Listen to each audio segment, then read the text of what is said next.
VLT. VLT? Veículo leve de transporte. É aquele trem, uma espécie de trem-bala, né? Veículo leve sobre os trilhos. Veículo leve sobre trilho.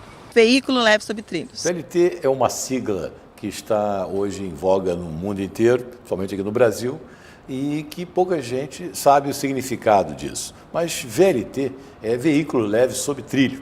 É uma forma de transporte público sobre trilho que tem a sua capacidade e velocidade inferiores aos metrôs e trens suburbanos, que pode ser movido a energia elétrica, pode ser movido a óleo diesel e também pode trafegar nas ruas, convivendo com o tráfego, ou em vias exclusivas, como a gente chama de vias segregadas. Em vários lugares do mundo existe e seria uma alternativa para o trânsito, como é o Rio de Janeiro. Permite que o trânsito corra com mais facilidade. Eu acho que tem trechos que poderia ser aplicado esse tipo de transporte e não interferir nas vias que você já tem na cidade, né? Você teria, então, algumas rotas alternativas em alguns pontos da cidade. Isso iria ajudar muito. O VLT, na realidade, não é uma situação nova, né, que as pessoas pensam que surgiu agora. Falamos muitos técnicos se referem ao VLT como um bonde moderno. Então, ou seja, vem lá do tempo, lá do século retrasado, quando os bondes começaram, né, aqui no Brasil mesmo, os bondes, eu escrevi há um tempo atrás até um artigo chamado A Volta dos Bondes. Né, para você ter uma ideia, os bondes surgiram no Rio de Janeiro em 1859. Né, então, naquela época, era puxado a burro. Né, e depois houve a evolução para o bonde elétrico, e que muitos de nós podemos até nos lembrar que até 1967 as ruas do Rio de Janeiro tinham esses bondes. E depois, a partir daí, começou a decadência do sistema. E em 68 em diante, aqui no Rio de Janeiro tem apenas os bondes de Santa Teresa, né, que estão até hoje, que é exatamente a mesma coisa que tinham nas ruas do Rio de Janeiro, ligando o Alto da Boa Vista, ligando o Largo da Carioca, ligando Copacabana, Flamengo. Né? Então, era uma situação muito interessante, porque era uma forma de transporte. Quem tem as fotos da época, era um transporte muito utilizado, até superlotado, as pessoas por lá de fora dos bondes, né? Então tinha uma importância muito grande na vida da cidade. Tenho saudade dos bondes.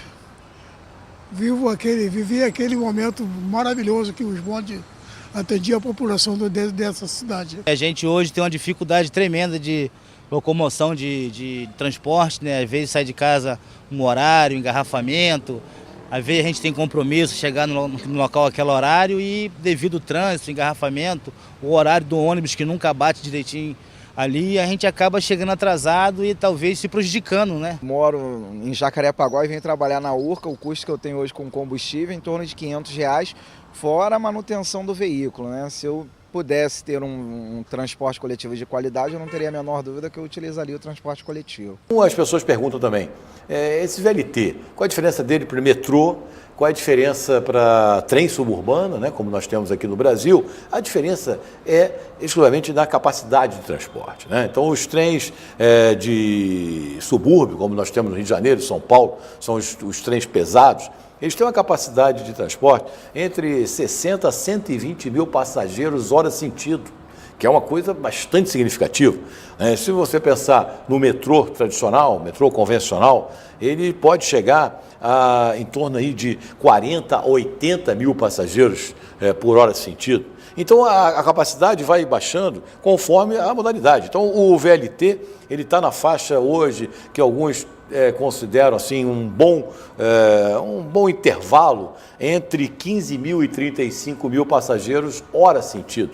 Em alguns lugares o ônibus demora muito porque eu acho que abriga menos pessoas que um trem. Mas depende, em alguns lugares o ônibus é melhor. Se você for me perguntar aqui no Rio de Janeiro, qual a condução que é mais rápida, seria para ser o trem. O trem não enfrenta trânsito, não enfrenta sinaleiro, não enfrenta acidentes de trânsito.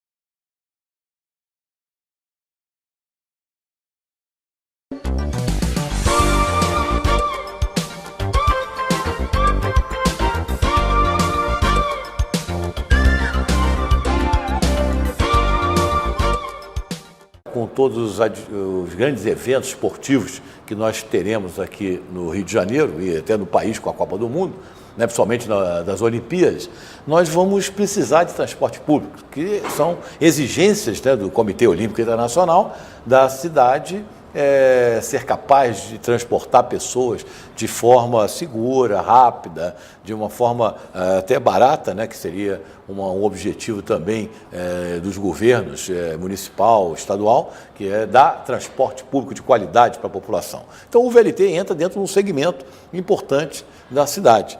Então hoje, se compararmos o que acontece no mundo, mais de 200 cidades na Europa, Estados Unidos, têm esse tipo de transporte. E muitas dessas cidades, o VLT convive nas ruas com o tráfego. Aqui no Brasil, nós temos uma característica um pouco diferente. Então, nós ainda não temos essa, vamos dizer assim, capacidade ou até cultura de trazer novamente o VLT, o trem, o bonde, para conviver com o tráfego, como era no passado aqui no Rio de Janeiro, onde conviviam os carros passando por cima das linhas dos bondes, né? Hoje, o VLT está voltando, aproveitando linhas existentes nas cidades do Nordeste, por exemplo, onde tinham as antigas linhas da rede ferroviária federal, que cruzavam as cidades, como Maceió, João Pessoa, Recife, Fortaleza, Salvador, todas essas cidades, as linhas de carga passam dentro do centro urbano. Então, são linhas que estão sendo aproveitadas, né? Então, outra característica que nós vamos comentar mais adiante, que seria a parte tecnológica, né? Vamos falar aqui com especialistas sobre isso. Por enquanto, eu estou falando só a parte conceitual, né? Seria exatamente por que o VLT está tomando força. Está tomando força por quê? Porque a necessidade das cidades brasileiras estão cada vez maiores de transporte público. A carência de transporte público nas cidades, hoje, para a gente ter uma ideia, 85% da população brasileira vive nos centros urbanos. Então, isso aí é uma tendência de aumentar cada vez mais. E não há transporte público nessas regiões. Então, isso tomou conta da mentalidade política, felizmente, que podemos perguntar para qualquer governante, qualquer deputado hoje, qual é a solução para as cidades. O sujeito fala imediatamente transporte sobre trilhos, né? Só que o transporte sobre trilhos não é simples, não é imediato, ele não sai de um dia para o outro, né? E tem um tempo maior de construção, né, de fabricação dos veículos, né, dos custos de implantação. Então, eles diferem um pouco dos projetos de transporte rodoviários, né, que podem ser feitos num tempo muito mais curto do que um transporte metroferroviário. Então, essa é a grande dificuldade das cidades brasileiras se desenvolverem rapidamente com o transporte leve sobre trilho. Mas é uma tendência hoje no Brasil. Eu acho que é uma tendência sem volta.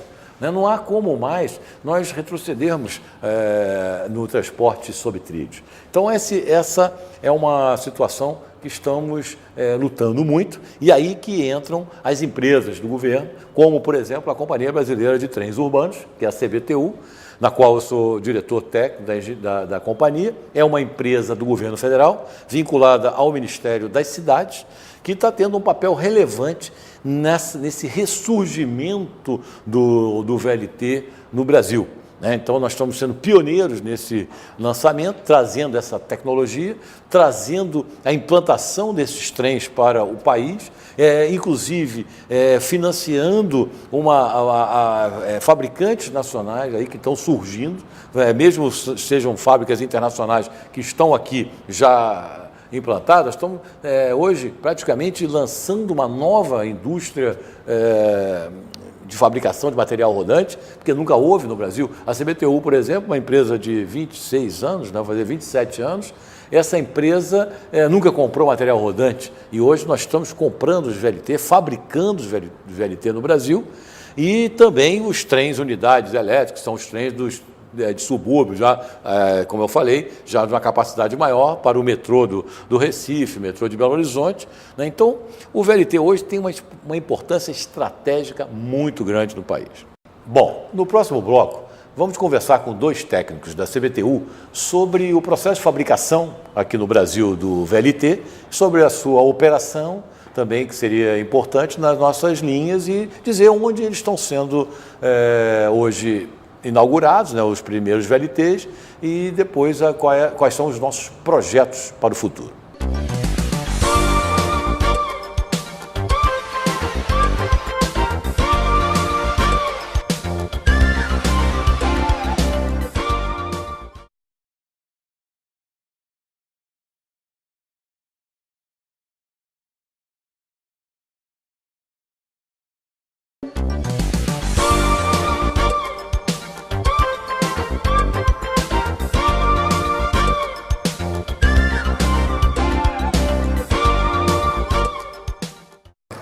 Como eu falei anteriormente, há vários tipos de tecnologias e operações de VLT.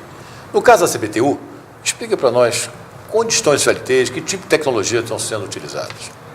Bom, as características dos VLTs, as características técnicas desses VLTs que estão sendo fabricados foram adequadas às condições específicas dos locais onde eles vão ser instalados. Isto é, são sistemas diesel com bitola de 1 metro, isto é, o espaçamento entre trilhos de 1 metro, que são linhas de carga oriundas da rede, extinta rede ferroviária, onde há transporte de passageiro, hoje está sendo executado com locomotivas pesadas da década de 50, locomotivas de trem de carga, e com carros de passageiro muito antigos e obsoletos. Então, as características do nosso VLT é um VLT diesel, com bitola métrica, e com requisitos da mais alta tecnologia hoje em vigor. Com ar-condicionado. Com ar-condicionado, a transmissão automática, sistema de radiocomunicação, sistema de informação audiovisual para os passageiros, circuito fechado de televisão, isto é uma mudança, na realidade a CBTU pretende uma mudança de paradigma do transporte, da qualidade de transporte nesses locais. Os primeiros locais onde está sendo implantado são na linha diesel do Cajueiro Seco Cabo, em Recife, e no sistema de Maceió. Mas a CBTU pretende futuramente estender esse VLT para os seus sistemas de Natal e João Pessoa, que possuem as mesmas características desses dois primeiros. Para ter uma ideia, hoje em Maceió, o percurso de 28 quilômetros, o intervalo entre trens, que a gente chama de headway, chega a quase 1 hora. Com o VLT, isso passará para 15 minutos. Então, ou seja, vamos aumentar a capacidade de transporte significativamente. Fale só um pouquinho sobre a construção. Nós estamos construindo VLTs no Brasil e o Sérgio ele vem acompanhando essa construção. Explica para a gente. Bom, esse VLT ele reúne toda a experiência de operação e manutenção que absorvemos aí ao longo de mais de 25 anos de trabalho na CBTU. É um veículo fabricado em aço SAG 50, SAG 350. É um aço que tem alta resistência à corrosão. É um veículo adequado, ele atende perfeitamente à lei de acessibilidade, a lei 14.021, que hoje está em moda, né, que é da integração, para que a gente possa ter. É um veículo que possui local para cadeirante, possui local para obeso, ele possui avisos luminosos para fechamento iminente de portas e são equipados com ar-condicionado, como já foi dito. São 2 equipamentos de ar-condicionado por vagão. Esses aparelhos de ar-condicionados, eles conferem, para vocês terem uma ideia, essa linguagem é muito conhecida, cada aparelho tem aproximadamente 110 mil BTUs. Então, seria em torno de 220 mil BTUs por carro. Isso confere ao usuário um conforto significativo. Sérgio, e o grau de nacionalização do nosso VLT? Bom, por felicidade dos brasileiros, 80% do nosso VLT ele conta com tecnologia nacional, ou de empresas que já estão situadas no Brasil há bastante tempo. Nós temos um sistema de tração, é o único componente nesse trem, nesse VLT, que é importado. É um componente alemão, da Voith, e os demais componentes, como o ar-condicionado, foi desenvolvido por uma empresa brasileira, os truques estão sendo fabricados por uma empresa brasileira, a caixa está sendo fabricada por uma caixa brasileira. Então, é um